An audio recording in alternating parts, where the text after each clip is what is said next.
জান্নাতে যাওয়ার পর ধরেন আল্লাহ সুবহানাহু ওয়া তাআলার দয়ায় আমরা সর্বনিম্ন স্তরের একটা জান্নাত পেয়েছি, এবং সর্বনিম্ন স্তরের জান্নাত এই পৃথিবীর এবং এই আসমানের চেয়েও বড় হতে পারে, তথা পুরো একটা পৃথিবী আপনাকে দিয়ে দেওয়া হয়েছে। আপনার বাড়ি এবং আপনার রাজত্ব ওই ছোট্ট 10 ফিট বাই 12 ফিট ঘরের মধ্যে নয়, অথবা 1-2 বিঘা জায়গার উপর নয়, এই পুরো পৃথিবীর উপর, এবং আপনি সর্বনিম্ন স্তরে আছেন জান্নাতের। তো জান্নাতে যাওয়ার পর আপনার উপরে তাকালে আরো উঁচু স্তরের যে সমস্ত জান্নাত আছে এবং ওই সমস্ত জান্নাতে যে সমস্ত জান্নাতীরা আছে তাদের ফ্যাসিলিটি এবং আপনার ফ্যাসিলিটির মধ্যে যে পার্থক্য দেখবেন, এই পার্থক্যের উপর যে আফসোস তৈরি হবে, দুনিয়ায় ফ্যাসিলিটির পার্থক্যের সাথে পরকালের ফ্যাসিলিটির পার্থক্য আসমান এবং জমিন পার্থক্য। যেমন দুনিয়াতে আপনি বিমানে ইকোনমি ক্লাসে সফর করেন আর বিজনেস ক্লাসে সফর করেন, পার্থক্য আছে। আপনি নন এসি বাসে যান, এসি বাসে যান, পার্থক্য আছে। আপনি 3 স্টার হোটেলে ওঠেন, আবাসিক 5 স্টার হোটেলে ওঠেন, পার্থক্য আছে।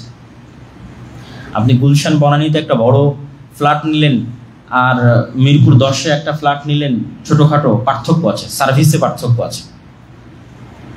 তো আমরা আমাদের স্বাভাবিক জীবনে সার্ভিসের যে পার্থক্য দেখি, স্ট্যাটাসের যে পার্থক্য দেখি, এইটার চাইতে পরকালে যখন পার্থক্য দেখবো এটা অনেক ব্যাপক এবং বড় পার্থক্য। ফলত একজন নিম্ন স্তরের জান্নাতির চাইতে একজন উঁচু স্তরের জান্নাতির যে পার্থক্য তৈরি হবে, এটা অনেক ব্যাপক এবং বড় পার্থক্য, এবং খুব ভালোভাবে অনুভব করা যাবে এবং বোঝা যাবে। এবং সেই পার্থক্যের যদি একটা উদাহরণ বলি, যে আমরা যদি নিম্ন স্তরের জান্নাতে আছি, হয়তো সেখানে মাসে বছরে আল্লাহ সুবহানাহু ওয়া তাআলাকে দেখা যায় না, বছরকে বছর পার হয়ে যাচ্ছে, হয়তো কয়েক শত বছর পার হয়ে গেছে, কয়েক হাজার বছর পার হয়ে গেছে, কিন্তু নিম্ন স্তরের জান্নাতে আমরা আল্লাহ সুবহানাহু ওয়া তাআলাকে দেখতে পাচ্ছি না। আর আমাদের চেয়ে উঁচু স্তরের জান্নাতে যারা আছে তারা হয়তো কেউ প্রতিদিন, কেউ হয়তো প্রতি সপ্তাহে, কেউ হয়তো প্রতি মাসে, তাদের লেভেল অনুযায়ী, জান্নাতের স্তর অনুযায়ী তারা আল্লাহ সুবহানাহু ওয়া তাআলাকে দেখতে পাচ্ছে। তখন এই ফ্যাসিলিটির পার্থক্যের কারণে, শুধু একটা ফ্যাসিলিটি যেটা আল্লাহ সুবহানাহু ওয়া তাআলাকে দেখতে পাওয়া এবং না পাওয়া, এই ফ্যাসিলিটির পার্থক্যের কারণে যে আফসোস তৈরি হবে, তখন মানুষ শুধু ওই আফসোসের কারণে আফসোস করবে যে দুনিয়াতে যদি আরেকটু আমি আল্লাহ সুবহানাহু ওয়া তাআলার ইবাদত করতাম, দুনিয়াতে যদি আরেকটু আল্লাহ সুবহানাহু ওয়া তাআলার জিকির করতাম। তো এই যে এইভাবে পাস্ট কল্পনা করা, এই পুরো বিষয়টাকে আপনি অতীত কল্পনা করলে আপনি পৃথিবীর রিয়ালিটিটা বুঝতে পারবেন এবং আপনার জীবনে কি কি ধরনের সিদ্ধান্ত নেওয়া উচিত সেটা বুঝতে পারবেন। কিন্তু আমরা এই পুরো বিষয়গুলোকে সবসময় ফিউচার কল্পনা করি। তো ইয়াকিনের বিশ্বাসটা হচ্ছে, ইয়াকিনের লেভেলের স্তরটা হচ্ছে যেন এগুলো সব ঘটে গেছে এবং এগুলোর সব স্বাদ আস্বাদন আমরা করে ফেলেছি, ওই লেভেলে আমাদের বিশ্বাসটা নিয়ে যাওয়া। তো ইমানের অনেকগুলো স্তরের উপর আমরা আলোচনা করতে পারি, তার মধ্যে 2টা স্তরের উপর আলোচনা করা খুবই জরুরি। একটা হচ্ছে পরকালের স্তর এবং আরেকটা হচ্ছে ফেরেশতা, ফেরেশতাদের প্রতি বিশ্বাস। তো আজকের সংক্ষিপ্ত বক্তব্যে শুধুমাত্র ফেরেশতাদের উপর বিশ্বাস স্থাপনের সংক্ষিপ্ত কিছু কথা আপনাদের সামনে তুলে ধরব। আল্লাহ সুবহানাহু ওয়া তাআলা মানুষকে সৃষ্টি করার পর সর্বপ্রথম আরেক মানুষের সাথে পরিচিত করাননি। যেমন আমরা এই পৃথিবীতে জন্মের পর আরেক মানুষের সাথে সর্বপ্রথম দেখা হয়, না হয় আমার বাবার সাথে দেখা হয়, না আমার মায়ের সাথে দেখা হয়, যেহেতু মায়ের পেট থেকে বের হয়েছে তো মায়ের সাথে দেখা হয়, তারপর ভাই বোনের সাথে, তারপর আত্মীয় স্বজন, চাচা মামা ফুফু খালা, এবং একটা পার্সোনাল মেন্টাল কানেকশনের কারণে মানুষের মধ্যেই আমরা বড় হই। কিন্তু প্রথম মানুষকে যখন আল্লাহ সৃষ্টি করেছেন তখন তার আরেক মানুষের সাথে সাক্ষাৎ হয়। তার প্রথম সাক্ষাৎ হয়েছে ফেরেশতা এবং শয়তানের সাথে, আদম আলাইহিস সালাতু ওয়াস সালামের, ফেরেশতা এবং জিনের সাথে। কিন্তু কালের পরিক্রমায় এই 2টা প্রাণীর কথাই মানুষ ভুলে গেছে। মানুষের এই বস্তুবাদী এবং বিজ্ঞান ভিত্তিক জগতে এই বিশ্বাসটাই মানুষের নাই যে পৃথিবীতে ফেরেশতা আছে, যেটা আমাদের ইমানের 2য় নম্বরে আল্লাহ সুবহানাহু ওয়া তাআলা প্রবেশ করেছেন, যে আমানতু বিল্লাহি ওয়া মালাইকাতিহি। তো ইয়াকিনের লেভেলে যখন আপনার ইমান যাবে তখন যখন আপনি ফেরেশতাকে দেখতে পাচ্ছেন, সবসময় ফেরেশতার সাথে হাঁটছেন, উঠছেন, বসছেন, তাহলে আপনি ইয়াকিনের লেভেলে আছেন। আর না হলে আপনি আসলে আছেন মুমিন কিন্তু মুনাফিক, মুখে উচ্চারণ করেছেন আমি ঈমান আনয়ন করেছি আমানতু বিল্লাহি ওয়া মালাইকাতিহি, কিন্তু আপনার অন্তর বিশ্বাস করে না, তাই এটাই তো মুনাফিকি। তো এই জন্য ফেরেশতাদের অস্তিত্বের রিয়ালিটি এবং আরেক যে প্রাণীর সাথে আল্লাহ সুবহানাহু ওয়া তাআলা আদম আলাইহিস সালামের পরিচয় করালেন, ইবলিস এবং তার সেনাবাহিনী, শয়তানের অস্তিত্বের রিয়ালিটি, এই দুটো অস্তিত্বকে মানুষ যতটা বাস্তব মনে করতে পারবে, এই পৃথিবীর গেম, যে খেলার মধ্যে মানুষ আছে, এই খেলা মানুষের জন্য বোঝা তত সহজ হবে। আর খেলা বুঝলেই খেলায় জিতা যায়। ফোর মারলে কি হবে, ছক্কা মারলে কি হবে, কিভাবে রান নিতে হবে, যদি সিস্টেম আপনি না জানেন তাহলে আপনি ক্রিকেট খেলা বুঝতে পারবেন না। ঠিক ফুটবল খেলার মধ্যে যখন আছেন, কোন দিকে মারলে আউট হবে, কোন দিক দিলে গোল হবে, কখন হ্যান্ড হবে, কখন ফাউল হবে, যদি না বোঝেন তাহলে আপনি ফুটবল খেলতে পারবেন না। তো আপনি যে পৃথিবীর একটা খেলার মধ্যে আছেন, এটার সিস্টেমটা যখন বুঝে যাবেন, তখন আপনি একটু হলো ফাইট দিতে পারবেন ভালো খেলোয়াড় হওয়ার জন্য। আর যখন আপনি এটা সম্পর্কে অজ্ঞ, তখন তো আপনি খেলতেই পারবেন না। তাহলে যখন আমাদের আদি পিতাকে প্রথম পরিচয় করানো হয়েছে শয়তানের সাথে এবং ফেরেশতার সাথে, এবং একজনকে বন্ধু হিসেবে তুলে ধরা হয়েছে, আর একজনকে শত্রু বানিয়ে দেওয়া হয়েছে। আল্লাহ সুবহানাহু ওয়া তাআলা এইভাবেই নিজামটাকে, এই পৃথিবীর সিস্টেমটাকে আল্লাহ সুবহানাহু ওয়া তাআলা এইভাবেই ডেভেলপ করেছে। আদম আলাইহিস সালামের সামনে সিজদার জন্য আদেশ দেওয়া হলো, ফেরেশতারা আদেশ শুনলো, ইবলিস আদেশ শুনলো না, এবং ইবলিসের সাথে মানুষের শত্রুতা তখন থেকে শুরু হয়ে গেল, এবং ফেরেশতার সাথে মানুষের বন্ধুত্ব তখন থেকে শুরু হলো। এবং রাসূলুল্লাহ সাল্লাল্লাহু আলাইহি ওয়াসাল্লামও বলছেন যে প্রত্যেক আদম সন্তানের সাথে কারিনান, সব সময় দুইজন বন্ধু থাকে। কিন্তু এটা আমরা রিয়েল লাইফে এই বিশ্বাসটা আমরা রাখি না, ইয়াকিন নাই এই কথাটার উপর, যে আল্লাহর নবীর এই বাক্যের উপর ইয়াকিন নাই যে আমার সাথে সব সময় আমি একা না, বরং আমরা তিনজন। একজন আমি নিজে, আরেকজন আমার সাথে আমার ফেরেশতা বন্ধু, আরেকজন আমার সাথে আমার শয়তান বন্ধু। এটা হাদিস, এটা সত্য। রাসূল সাল্লাল্লাহু আলাইহি ওয়াসাল্লামকে জিজ্ঞেস করা যে আপনার সাথেও? জি, আমার সাথেও। তবে আমার শয়তান আত্মসমর্পণ করেছে, তথা আমার নিজের নাফসের উপর আমার কন্ট্রোল ক্ষমতা এত বেশি যে আমার উপর আর শয়তানের প্রভাব কাজ করে না। কিন্তু আমার সাথেও একজন শয়তান আছে এবং একজন ফেরেশতা আছে। এবং আরেক হাদিসে রাসূলুল্লাহ সাল্লাল্লাহু আলাইহি ওয়াসাল্লাম বলতেছেন যে লাম্মা, শয়তানের লাম্মা এবং ফেরেশতার লাম্মা, যে মানুষ যখনই কোনো কল্যাণকর কাজের চিন্তা তার মাথায় আসে, তখন এটা ফেরেশতার পক্ষ থেকে ইলহাম, আর যখনই কোনো অকল্যাণকর কাজের চিন্তা তার মাথায় আসে, তখন সেটা শয়তানের পক্ষ থেকে ওয়াসওয়াসা। তাহলে মানুষের হৃদয় এত আপার লেভেলের একটা মেশিন বা যন্ত্র, যেই লেভেলে বিজ্ঞানের পৌঁছা সম্ভব নয়। তো এই অন্তরটা শয়তানের সাথেও কানেকশন তৈরি করতে পারে, ফেরেশতার সাথেও কানেকশন তৈরি করতে পারে, নূরের সাথেও কানেকশন তৈরি করতে পারে, আগুনের সাথেও কানেকশন তৈরি করতে পারে। এরকম একটা আপার লেভেলের মেশিন আল্লাহ সুবহানাহু ওয়া তাআলা মানুষের অন্তরকে বানিয়ে দিয়েছে, যা বুকে থাকে, যেখানে রূহ দেওয়া হয়েছে, যেটা মানুষের আত্মপরিচয় নির্ধারণ করে। পৃথিবী যদি বিজ্ঞানের সর্বোচ্চ শিখরে পৌঁছে যায়, সর্বোচ্চ শিখরে পৌঁছার পর মানুষের ব্রেনের ডাটা ট্রান্সফার হয়ে যেতে পারে, মৃত মানুষেরও হতে পারে, যদি সর্বোচ্চ পর্যায়ে পৌঁছে যায় হতে পারে। কিন্তু ওই মানুষের আত্মপরিচয় ফেরত আসবে না যতক্ষণ রূহ না আসবে। আর রূহ বিজ্ঞান কোনোদিন তৈরি করতে পারবে না। ফলত বিজ্ঞান সর্বোচ্চ লেভেলে গেলেও কোনোদিন আত্মপরিচয় তৈরি করতে পারবে না। হ্যাঁ, হয়তো ইমাম বুখারীর ব্রেনের ডাটা ট্রান্সফার করে নিয়ে আসলো, আইনস্টাইন নিউটনের ব্রেনের ডাটা ট্রান্সফার করে নিয়ে চলে আসতেছে বিজ্ঞান, কিন্তু নিউটনের আত্মপরিচয় ফেরত আসবে না, ইমাম বুখারীর আত্মপরিচয় ফেরত আসবে না, যেটা রূহের সাথে কানেক্টেড। মানুষ দেখে, বুঝে, শুনে এবং চিন্তা করে তার রূহের শক্তিতে। এইটাই হচ্ছে আপার লেভেলের একটা মেশিন আল্লাহ সুবহানাহু ওয়া তাআলা মানুষের হৃদয়ের মধ্যে, বুকের মধ্যে দিয়ে দিয়েছেন, যার নাম দিয়েছেন আল্লাহ কলব, যা অতি দ্রুত পরিবর্তনশীল। কলব অতি দ্রুত পরিবর্তনশীল, প্রতি মুহূর্তে হয় ফেরেশতার সাথে, না হয় শয়তানের সাথে, হয় ফেরেশতার সাথে, না হয় শয়তানের সাথে, কখনো এর স্পর্শ, না হলে কখনো ওর স্পর্শ। এবং ফেরেশতা এবং শয়তানের এই অস্তিত্ব যদি আমরা বাস্তবে অনুভব করতে চাই, বাস্তবে বুঝতে চাই, তাহলে দুইটা উদাহরণ আপনাদের জন্য কাজে লাগবে, এবং পরীক্ষাও করে দেখতে পারেন যে আমরা রিয়েল লাইফে ফিল করতে চাই যে হ্যাঁ আমার সাথে শয়তান আছে, এবং ইন রিয়েল লাইফ আমরা ফিল করতে চাই যে হ্যাঁ আমার সাথে ফেরেশতা আছে। তাহলে দুইটা পরীক্ষা হচ্ছে শয়তানের জন্য। সেটা হচ্ছে আপনি পরিপূর্ণ প্রস্তুতি নিয়ে, ফুল কনসেন্ট্রেশনের সাথে, ফুল ফোকাসের সাথে, পরিপূর্ণ মনোযোগের সাথে 2 রাকাত সালাত আদায়ের যদি প্রস্তুতি নেন, এবং লম্বা প্রস্তুতি নিয়েই যদি প্রস্তুতি নেন 2 রাকাত সালাত আদায়ের জন্য, যে 2 রাকাত সালাত আদায়ে দুনিয়াবি কোনো চিন্তা প্রবেশ করবে না, শুরু থেকে শেষ পর্যন্ত শুধু আল্লাহ আপনি কানেক্টেড থাকবেন। অতি শক্তিশালী প্রস্তুতি নিয়ে শুরু করার পরেও আপনি দেখবেন যে আপনার অজান্তে কখন আপনার হৃদয় দুনিয়াবি কোনো চিন্তায় ব্যস্ত হয়ে গেছে। আমি বলতেছি আবারও, আপনার অজান্তে, কেন আপনি তো ফুল প্রস্তুতি নিয়ে সালাতে ঢুকেছেন যে আজকের সালাতে আমি আল্লাহ সুবহানাহু ওয়া তাআলা ছাড়া আর কাউকে এখানে সম্পৃক্ত হতে দিব না। এটা কত আপার লেভেলের মেশিন হৃদয়, যে আপনার নিয়ন্ত্রণের বাইরে চলে গিয়ে শয়তান তাকে অন্য চিন্তায় লাগিয়ে দিবে। তখন আপনি ফিল করবেন যে না, আসলে এটার উপর আমি যে ধারণা করতেছি এটার উপর আমার নিজের কন্ট্রোল আছে, একমাত্র এটা নয়। আমিও সিদ্ধান্ত নিতে পারি, ফাইনাল সিদ্ধান্ত আমারই নেওয়ার অধিকার আছে, কিন্তু আমার অন্তরে ভিন্ন চিন্তা দেওয়ার এবং ভিন্ন পথে পরিচালিত করারও সক্ষমতা একজনের আছে, সে হচ্ছে শয়তান। যে আমার এত প্রস্তুতির পরেও আমাকে অন্য চিন্তায় লাগিয়ে দিতে পারে। এই একটা পৃথিবীতে শয়তানের অস্তিত্ব বোঝার জন্য যথেষ্ট।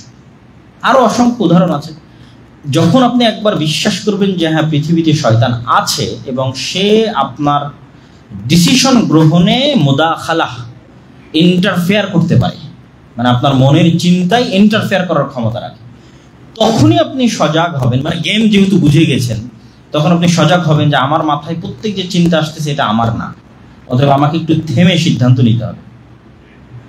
আর যতক্ষণ এই গেমের এই ধরনটা আপনি বুঝবেন না, ততক্ষণ তো আপনি মনে করবেন আচ্ছা আমার তো গান শুনতে মন চাচ্ছে, গান শুনি, আমার তো ফজরে ঘুমিয়ে থাকতে মন চাচ্ছে, ঘুমাই কেন। ওগুলো তো প্রত্যেকটাকে আপনি আপনার ডিসিশন মনে করতেছেন, কেন তখন আপনি খেলাটা বুঝে ওঠেননি। আর যখন আপনি একবার বুঝে উঠবেন যে না এখানে আমার ডিসিশনে ইন্টারফেয়ার করার মতো কেউ আছে, তখন আপনি ঘুমান, কিন্তু এটা মনে করে ঘুমান যে আপনাকে ঘুমানোর জন্য প্ররোচনা দিচ্ছে একজন থার্ড পার্টি, হি ইজ শয়তান, যে এক্সিস্ট করে পৃথিবীতে। এইটা মনে করার পর ঘুমালে অন্তত ফাইটটা হবে, মানে প্রতিনিয়ত আপনি চেষ্টা করবেন যে না আমি শয়তানের কথা শুনবো না। যতক্ষণ এই নলেজটা আপনার কাছে না থাকবে, ততক্ষণ আপনি তো শয়তানের পরিপূর্ণ গোলাম এবং দাস। প্রত্যেকটা কাজকে নিজের কাজ মনে করে আপনি করে ফেলে দিচ্ছেন। মানুষের গীবত করতেছেন, অপবাদ দিচ্ছেন, সময় নষ্ট করতেছেন, ঘুরছেন ফিরছেন, হারাম ইনকাম করছেন, কেন প্রত্যেকটা আপনার মন চাচ্ছে। কিন্তু এটা যে আপনার মনের চাওয়া না, এখানে থার্ড পার্টি যে আপনার মনে অস্বস্থতা দিচ্ছে সেটা তো আপনি জানেন না, যে আপনার শত্রু।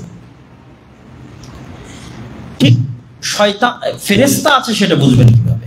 ফেরেশতার অস্তিত্ব বোঝার জন্য আরেকটা টেস্ট, সেটা হচ্ছে আপনি যেমন 2 রাকাত সালাতের জন্য ব্যাপক প্রস্তুতি নিলেন, ঠিক তেমনি আপনি যদি পূর্ণ সিদ্ধান্ত নেন যে আগামীকাল ফজরে আমাকে উঠতেই হবে, অলসতার সিদ্ধান্ত নয়, নামকাওয়াস্তে সিদ্ধান্ত নয়, ঠিক আগামীকাল ফজরে যদি আপনার কোথাও বিদেশ যাওয়ার বিমান থাকে তখন যেমন সিদ্ধান্ত নেন, আগামীকাল ফজরে যদি আপনার কোনো হলে পরীক্ষা থাকে তখন যেমন সিদ্ধান্ত নেন যে না পরীক্ষা মিস হওয়া যাবে না, রাইট টাইম আমাকে উঠতে হবে, বিমান মিস হওয়া যাবে না, ট্রেন মিস হওয়া যাবে না, ঠিক ওই লেভেলের ডিসিশন যখন আপনি নিয়ে ফেলবেন যে আগামীকাল আমার ফজরের সালাত মিস হওয়া যাবে না, উঠতে হবে, তাহলে আপনার পৃথিবীর কোনো অ্যালার্মের প্রয়োজন নেই, কোথাও অ্যালার্ম দিতে হবে না, কিচ্ছুই দেবে না। এখানে পৃথিবীতে হাজার হাজার লক্ষ লক্ষ ফেরেশতা আছে আপনাকে সহযোগিতা করার জন্য।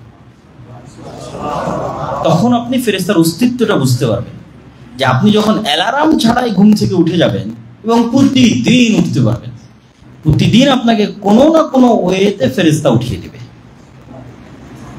আপনার নিয়তের কারণে সে হেল্প করবে, সহযোগিতা করবে, যে সে চায় যে আপনি ফজরের সালাতটা আদায় করেন, তখন সে আপনাকে হেল্প করবে। হয় আপনার বাচ্চা কেঁদে উঠবে, না হয় কারেন্ট চলে যাবে, না হয় বাতাসে জানলায় আঘাত লাগবে, কোনো না কোনো একটা ওয়ে ব্যবহার করে সে আপনাকে ফজরের সময় উঠিয়ে দেবে। তখন আপনি বুঝবেন যে না, এই পৃথিবীতে আরেকটা থার্ড প্রাণীর অস্তিত্ব আছে যারা সবসময় আমাদের হেল্পের জন্য আমাদের আশেপাশে আছে, যারা আমাদের হেল্প করতে চায়, সহযোগিতা করতে চায়, কিন্তু আমরা বুঝতে পারি না, যাদের সাথে আমাদের হৃদয়ের কানেকশন হয়। তো ফেরেশতা এবং শয়তান এই দুটো পৃথিবীর পরস্পর বিরোধী শক্তি, তথা কোথাও যদি শয়তান থাকে তাহলে সেখানে রহমত এবং বরকতের ফেরেশতা থাকবে না, এবং কোথাও যদি রহমত এবং বরকতের ফেরেশতা থাকে তাহলে সেখানে শয়তান থাকবে না। এবং রাসূলুল্লাহ সাল্লাল্লাহু আলাইহি ওয়াসাল্লামের হাদিসগুলো সেগুলোর প্রমাণ বহন করে। রাসূলুল্লাহ সাল্লাল্লাহু আলাইহি ওয়াসাল্লামের হাদিসগুলো যদি আমরা সামনে রাখি, যেমন কোনো বাড়িতে যদি কুকুর থাকে তাহলে সে বাড়িতে ফেরেশতা প্রবেশ করবে না, কোনো বাড়িতে যদি ছবি মূর্তি থাকে তাহলে সে বাড়িতে ফেরেশতা প্রবেশ করবে না। ঠিক তেমনি আপনি যদি কোনো বাড়িতে প্রবেশ করার সময় সালাম দেন তাহলে সেখান থেকে শয়তান পালিয়ে যাবে। ঠিক আপনি খাওয়ার সময় যদি বিসমিল্লাহ বলেন তাহলে সেখান থেকে শয়তান পালিয়ে যাবে। তাহলে এই প্রত্যেকটা ইসলামের শুরু থেকে নিয়ে শেষ পর্যন্ত দৈনন্দিন লাইফে প্রত্যেক ধাপে যতগুলো জিকির দেওয়া আছে, প্রত্যেকটা জিকির শয়তানের বিরুদ্ধে কাজ করার জন্য, এবং শয়তানের বিরুদ্ধে কাজের মাধ্যমে আপনি সেখানে অ্যাক্সেস দিবেন ফেরেশতাকে। যেমন আমরা ওয়াইফাইয়ের অ্যাক্সেস দিচ্ছি, ঠিক আছে, অদৃশ্য, অথচ পাসওয়ার্ড দিলে মানুষ কানেক্ট হয়ে যাচ্ছে, বোঝা যাচ্ছে না। এইরকম অদৃশ্য অ্যাক্সেস লাভ করে ফেরেশতারা এবং শয়তানেরা আমাদের আশেপাশে, আমাদের হৃদয়ের আশেপাশে, আমাদের বাড়ির আশেপাশে, আমাদের সমাজের আশেপাশে। সেই অ্যাক্সেসটা আমরাই নির্ধারণ করি। তো যেমন আপনি যদি কোরআনের সাথে থাকেন তাহলে অবশ্যই সেখানে রহমত এবং বরকতের ফেরেশতা আসবে। অসংখ্য হাদিস আছে। উসাইদ বিন হুদাইর রাদিয়াল্লাহু তাআলা আনহু একদিন কোরআন তেলাওয়াত করছেন, তো আকাশ মেঘাচ্ছন্ন হয়ে গেছে তার উপরে, এবং তার ঘোড়া লাফাচ্ছে, এবং তার শুয়ে থাকা বাচ্চা আঘাতের আশঙ্কায় তিনি এরকম কেন অস্থিতিশীল পরিবেশ, এই জন্য তিনি কোরআন তেলাওয়াত থামিয়ে দিলেন। সব থেমে গেল। আবার কিছুক্ষণ পর আবার কোরআন তেলাওয়াত শুরু করলেন, আবার একই অবস্থা। 3 বার এরকম করার পর কোরআন তেলাওয়াত থামিয়ে দিয়ে পরের দিন সকালে রাসূলুল্লাহ সাল্লাল্লাহু আলাইহি ওয়াসাল্লামকে জানালেন। তিনি বললেন, তোমার কোরআন তেলাওয়াতের আওয়াজে সেখানে ফেরেশতারা আসতেছিল, সেই ফেরেশতাদের কারণে এরকম পরিবেশ হচ্ছে। এবং এইটা কিন্তু বিজ্ঞান দ্বারা প্রমাণ করা অস্বাভাবিক নয়। কিভাবে, কোন সেন্সে বিজ্ঞান দ্বারা প্রমাণ করা অস্বাভাবিক নয় সেটাও বলে আজকের এই বক্তব্যের এই অংশ শেষ করি। দ্বিতীয় আর একটা অংশে কিছু জরুরি কথা আছে, সেই অংশে যাবো ইনশাআল্লাহ। এই ইমানের এই আলোচনাগুলো আসলে আরো লম্বা এবং আরো ব্যাপক এবং আরো বিস্তারিত হওয়া উচিত, এবং করাও যাবে ইনশাআল্লাহ সময় সাপেক্ষে।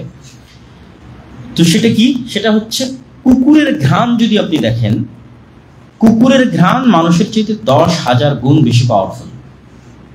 তো মানুষ কিন্তু এমন কোনো যন্ত্র আবিষ্কার করতে পারেনি যে যন্ত্রটা কুকুরের মতো ঘ্রাণ নিতে পারবে। আবারও বুঝেন আমার কথা, মানুষ নিজে কুকুরের মতো ঘ্রাণ নিতে পারে না। আবার মানুষ এমন কোনো যন্ত্র আবিষ্কার করতে পারেনি যে যন্ত্রটা সেম হুবহু কুকুরের মতো পাওয়ারফুল ঘ্রাণ নেবে। এই জন্য মানুষ কুকুরকে প্রশিক্ষণ দিয়ে কাজে লাগায়।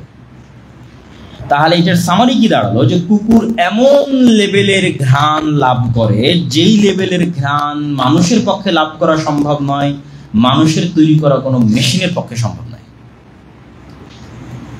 এই একটা জিনিস যখন প্রমাণ হয়ে যাবে, তখন ধীরে ধীরে বাকিগুলো প্রমাণ হয়ে যাবে। ডট ডট পূরণ করতে থাকেন, আমরা আগাতে থাকি। ঠিক হাতি এমন লেভেলের সাউন্ড সে শুনে, মানুষের চেয়ে কয়েক হাজার গুণ বেশি তার শ্রবণ ক্ষমতা আল্লাহ সুবহানাহু ওয়া তাআলা দিয়েছে, যেই লেভেলের শ্রবণ ক্ষমতা মানুষের নাই এবং মানুষের তৈরি করা কোনো যন্ত্রের নাই। তাহলে হাতি এমন কিছু আওয়াজ শুনে, যে আওয়াজ মানুষ শুনে না, মানুষের তৈরি করা কোনো যন্ত্র শুনে না। এরকম একের পর এক অসংখ্য উদাহরণ দাঁড় করাতে পারবো। করাতে করাতে লাস্ট সামারি কি?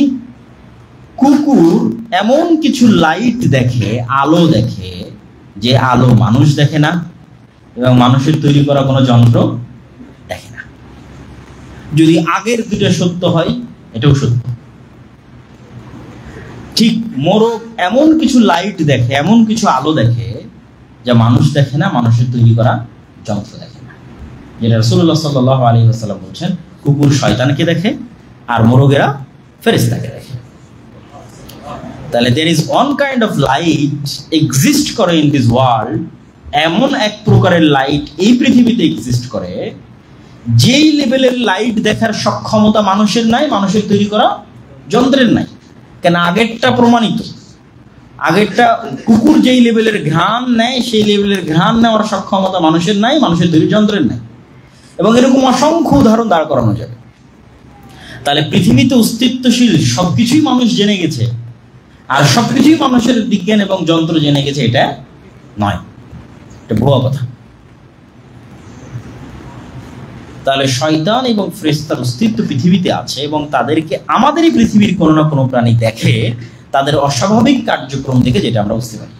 যেমন ওই সাহাবী ঘোড়ার অস্বাভাবিক লাফালাফি দেখে অবশ্যই সেই ঘোড়া কিছু দেখছিল, আকাশে মেঘ জমা হচ্ছিল। তো ঠিক তেমনই আপনিও দেখবেন, যখন আজান হবে তখন কুকুরের অস্বাভাবিক কার্যক্রম, সে অন্য সময়ের চেয়ে ওই সময় প্রচুর পরিমাণে গেউ গেউ করতেছে, চিৎকার করতেছে। এই অস্বাভাবিক কার্যক্রমের কোনো ব্যাখ্যা নেই। সকালবেলা যখন মোরগেরা ডাকে, কেননা দুইটা শিফটে ফেরেশতাদের সবচেয়ে বেশি আনাগোনা হয় পৃথিবীতে, একটা হচ্ছে ফজরের সময়, একটা হচ্ছে আসরের সময়।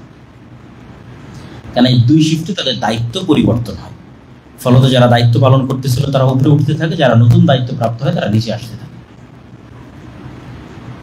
এবং ফেরেশতা সংক্রান্ত যত ঘটনা রাসূলুল্লাহ সাল্লাল্লাহু আলাইহি ওয়াসাল্লামের জীবদ্দশায় সংঘটিত হয়েছে সবগুলোকে যদি আমি একাধারে বলতে থাকি, এটা আমাদের একটা বিস্তারিত বই আকারে আসতেছে ইনশাআল্লাহ, তাহলে আপনি আরো বিস্তারিত অনুভব করতে পারবেন যে সাহাবীদের যুগে এবং রাসূল সাল্লাল্লাহু আলাইহি ওয়াসাল্লামের যুগে তাদের বিশ্বাসের লেভেলটা কোন লেভেলে ছিল।